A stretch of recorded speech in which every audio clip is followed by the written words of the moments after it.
রাত 2টা। শহরের সব আলো নিভে গেছে, কিন্তু রিয়াদের চোখে ঘুম নেই।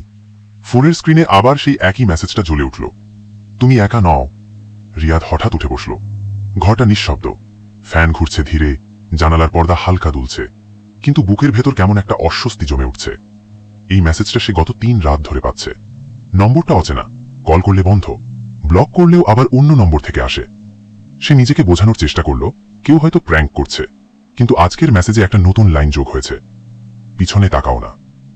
রিয়াদের গলা শুকিয়ে গেল। সে ধীরে ধীরে মাথা ঘোরাতে চাইল, কিন্তু ঠিক তখনই ফোনটা আবার ভাইব্রেট করল। ভুল করো না। তার শ্বাস দ্রুত হয়ে উঠল, হাত কাঁপছে। কে এটা? কি চায়? হঠাৎ করে দরজার ওপাশে কারো পায়ের শব্দ, টক টক টক। রিয়াদ জমে গেল। এই সময় কে আসবে? সে ধীরে ধীরে দরজার দিকে এগোল। প্রতিটা পদক্ষেপে মনে হচ্ছিল কেউ তার ঠিক পেছনে হাঁটছে, কিন্তু সে ঘুরে তাকাতে পারছে না। দরজার কাছে গিয়ে সে থামল। কে? তার গলা কাঁপছিল। কোনো উত্তর নেই, শুধু আবার টক টক।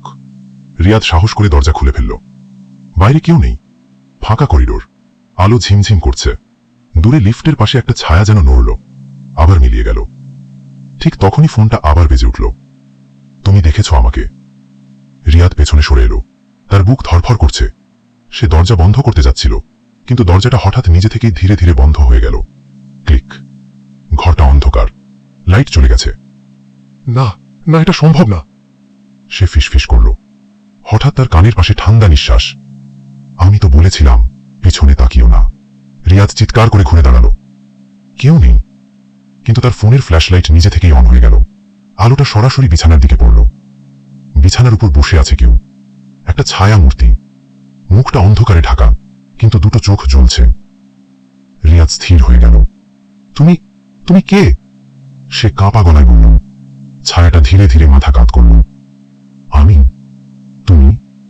হঠাৎই ফ্ল্যাশলাইট বন্ধ, পুরো অন্ধকার।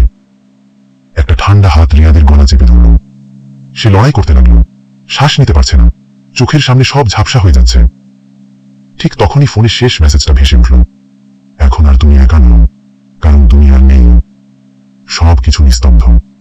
পরদিন সকালে প্রতিবেশীরা দরজা ভেঙে ভেতরে ঢোকেন। রিয়াদ মেঝেতে পড়ে আছে, চোখ দুটো খোলা, মুখে আতঙ্কের ছাপ জমে আছে। কিন্তু সবচেয়ে ভয়ের বিষয়টা ছিল তার ফোন। স্ক্রিনে একটা নতুন মেসেজ টাইপ হচ্ছে, পরবর্তী 2। যদি তুমি এখন একা বসেই ভিডিওটা দেখো, একবার পিছনে তাকাও। নিশ্চিত তো তুমি সত্যিই একা? ভিডিওটা ভালো লাগলে লাইক দাও, শেয়ার করো, আর সাবস্ক্রাইব করতে ভুলে যেও না, কারণ পরের গল্পটা হয়তো তোমার